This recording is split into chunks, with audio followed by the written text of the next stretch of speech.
Hello legends. तो कैसे हो आप लोग। आप सभी का स्वागत है अनोवल लेजेंड रेड के ब्रांड एपिसोड में। आज हम क्लास 9 सोशल साइंस के इकोनॉमिक्स पार्ट को स्टार्ट करने जा रहे हैं। आप सबके लिए एक न्यू पार्ट है बिकॉज इससे पहले आपने कभी भी इसके बारे में नहीं पढ़ा है। सो फर्स्ट ऑफ ऑल ये होता क्या है? ये सोशल साइंस का एक छोटा सा पार्ट है जिसके अंदर हम गुड्स, कैपिटल्स, सर्विसेज, इन सब की प्रोडक्शन, डिस्ट्रीब्यूशन एंड ये सब समझेंगे। सिंपल भाषा में बोलो तो पैसों का सब्जेक्ट है ये। पैसे के बारे में हम सब कुछ पढ़ेंगे। So let's start. ये स्लाइड आप देख लो, आप समझ जाओगे कि इकोनॉमिक्स आखिर होती क्या है। नाउ फर्स्ट चैप्टर, ये पालमपुर नाम के एक विलेज से रिलेटेड चैप्टर है जो कि हाइपोथेटिकल यानी कि इमेजिनरी विलेज है। ऐसा कोई भी विलेज एग्जिस्ट नहीं करता, ये बस आपको समझाने के लिए एक विलेज का नाम लिया गया है। अब इसकी लोकेशन, ये कहाँ पर मौजूद है, इसके आसपास के गांव, इनकी डिस्टेंस, ये आप इस स्लाइड में देख सकते हो। ऑलराइट, अब देखो कोई भी गांव होता है ना, उसमें लोग कुछ ना कुछ तो करते हैं। तो फिर सेम पालमपुर में मोस्ट ऑफ द लोग क्या करते हैं, खेती बाड़ी करते हैं, फार्मिंग एक्टिविटीज़ एंड उससे रिलेटेड एक्टिविटीज़। बाकी लोग कुछ छोटा मोटा काम कर लेते हैं। अब कोई भी काम करो ना तो फिर तुम्हें रिसोर्सेज यानी कि संसाधन, सिंपल भाषा में बोल तो कुछ चीज़ों की ज़रूरत होती है। जैसे कि जो नेचुरल मिल जाए उन्हें हम नेचुरल रिसोर्सेज बोलते हैं, और कुछ जो कि इंसान खुद बनाते हैं उन्हें बोलते हैं मैन मेड रिसोर्सेज। बाकी ज़मीन तो ज़रूरत होती ही होती है, एंड ह्यूमन एफर्ट यानी कि इंसान की मेहनत तो लगती है। एंड मोस्ट इम्पॉर्टेंट जिसका हमारा चैप्टर सब्जेक्ट है वो है मनी। बिना पैसे के कोई भी काम आप नहीं कर सकते। अब आप इस स्लाइड में देख सकते हो कि कैसी टाइप की रोड्स है और कौन से गांव से कनेक्ट करती है, कौन से व्हीकल्स चलते हैं, क्या ट्रांसपोर्ट करते हैं, तुम देख लो। यहाँ पर 450 परिवार रहते हैं इस गांव के अंदर। अब कास्ट डिवीज़न देख लो, कौन अपर का है कौन लोअर का है। ठीक है, नेक्स्ट।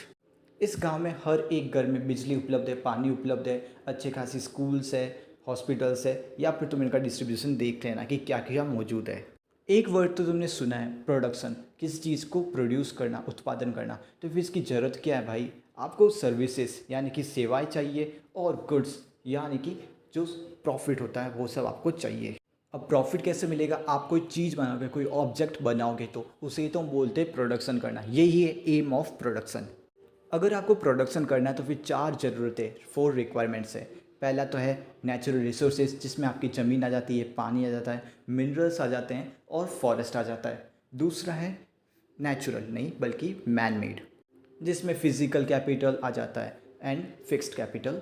और साथ में एक और आता है, वो है लेबर। अब लेबर क्या होता है? मजदूर। जो इंसान जो आपके लिए काम करेंगे ना, वही लेबर है। ये चार रिक्वायरमेंट्स लिखी हुई है ब्रीफ में, इनको एक बार पढ़ लो, फिर हम डिटेल में भी आगे समझेंगे इनको। आपने उन चार रिक्वायरमेंट्स में से एक पढ़ा था, फिजिकल कैपिटल। आखिर ये क्या होता है? ये दो टाइप का होता है, एक तो होता है फिक्स्ड कैपिटल और दूसरा होता है वर्किंग कैपिटल। दोनों में सिंपल सा अंतर क्या है? जो फिक्स्ड कैपिटल है ना, एक बार आपको इन्वेस्ट करना पड़ेगा, यानी कि एक बार उस चीज़ को खरीदना पड़ेगा। ये बहुत सालों तक आपके काम आएगी। लाइक ज़मीन खरीद ली तो फिर आप बिल्डिंग बनाओगे ना, वो बिल्डिंग बहुत लंबे समय तक चलेगी। आप कोई चीज़ खरीद लो, जैसे मशीन्स खरीद लो, जनरेटर खरीद लो, ये बहुत समय तक काम करेंगे। ऑन द अदर हैंड जो रॉ मटेरियल्स होते हैं, जो कच्चे सामान होते हैं, वो आपको हर टाइम खरीदते रहने पड़ेंगे। सो आई थिंक सो आप समझ गए दोनों में डिफरेंस क्या है। प्रोडक्शन का फैक्टर्स क्या है? फैक्टर्स क्या होता है भाई? कारक। वो क्या है? सबसे पहले आपके पास लैंड होनी चाहिए, दूसरा आपके पास लेबर्स होने चाहिए, कैपिटल होना चाहिए। इन सबको आप अगर ऑर्गेनाइज्ड वे में रखो ना तो फिर आपका प्रोडक्शन हो जाएगा। सो अभी तक हमने चार चीज़ें पढ़ी है। क्या है?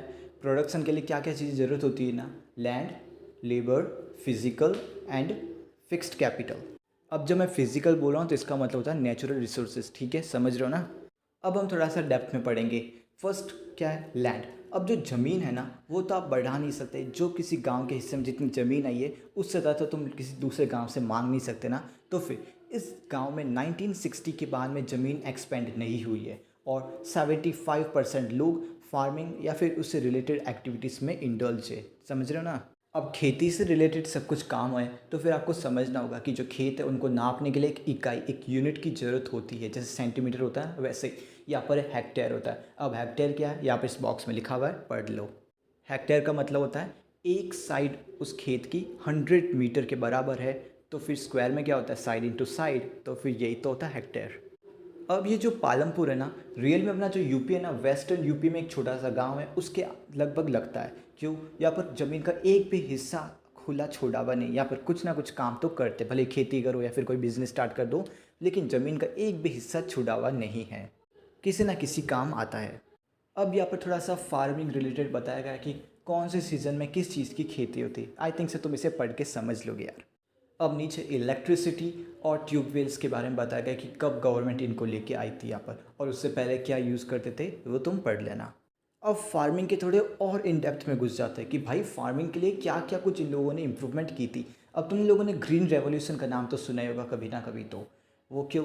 क्योंकि जब प्रोडक्शन कब चाहिए होती है, जब ज़्यादा लोग होते हैं, ज़्यादा लोग ज़्यादा भूख, अब उसके लिए ज़्यादा सामान भी उगाना पड़ता है। सो उसकी जो प्रोडक्शन यानी कि जो बनावट है ना, उसको बढ़ाना पड़ता है। जितना ज़्यादा सामान उतना ज़्यादा हमारी फ़ायदा, इसीलिए ग्रीन रेवोल्यूशन किया गया था। इसमें आपको बहुत ही एडवांस्ड टेक्निक की यूज़ की जाती है।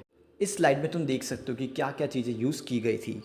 एक तो ये तरीका था कि नई चीज़ें यूज़ करें ताकि ज़्यादा प्रोडक्शन हो सके। दूसरा क्या है, ज़मीन का एक ही टुकड़ा है, वहाँ पर तुम एक ही तरह का क्रॉप उगाओगे तो फिर मज़ा नहीं आएगा ना, कि भाई एक ही चीज़ थोड़ी ना खाएंगे ये लोग। तो फिर उन लोगों से मल्टीपल क्रॉपिंग करें, यानी कि मान लो तुम्हारे पास ज़मीन का टुकड़ा तो वही है, उसको तुम थोड़ा सा डिवाइड कर दो, मान लो 2 हिस्सों में या फिर 3 हिस्सों में। वहाँ पर तुम 2-3 तरह के अलग अलग क्रॉप्स उगाओ कि एक ख़राब हो जाए तो फिर दूसरा काम आ जाएगा, या फिर तीनों ही अगर अच्छे रहे ना तो फिर अच्छे दाम में तुमने बेच सकते हो। ये उनका आइडिया था।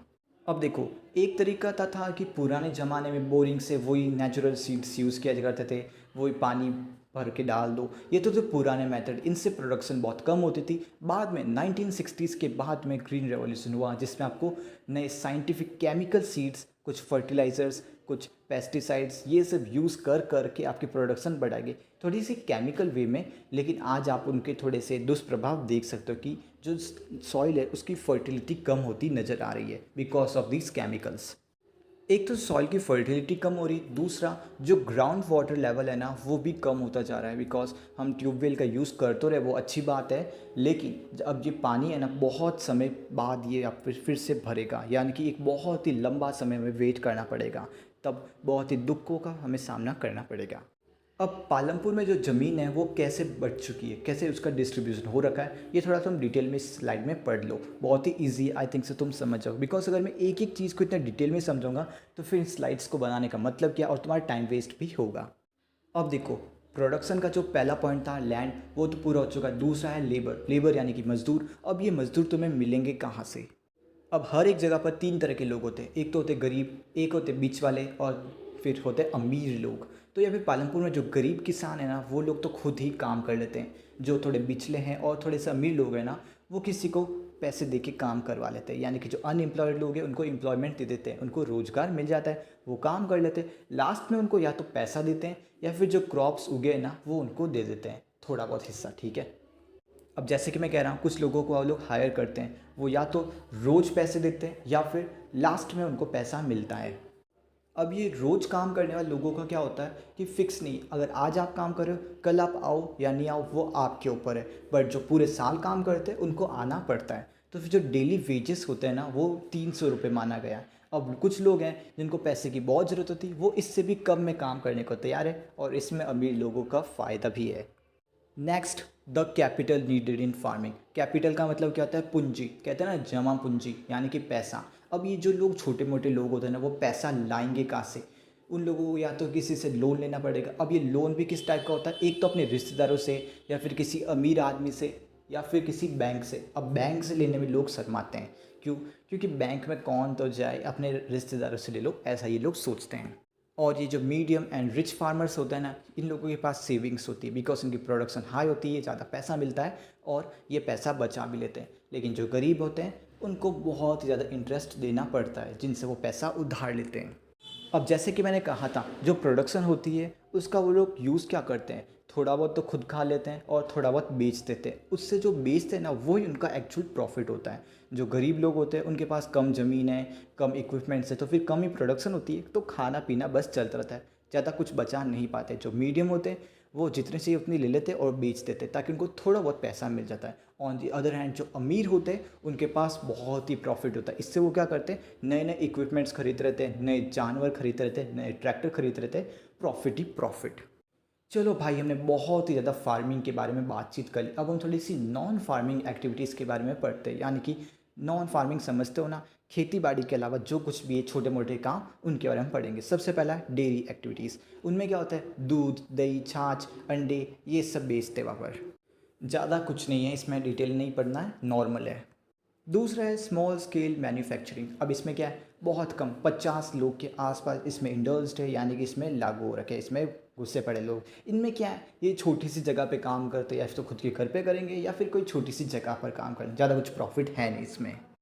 नेक्स्ट है शॉपकीपर्स। ये जो ट्रेडर्स है ना, इनका अच्छा खासा चलता है, बिकॉज ये दूसरे गाँव में भी इनके अच्छा खासा कनेक्शंस है और इनको अच्छा खासा प्रॉफिट हो जाता है as compared to dairy and small scale manufacturers.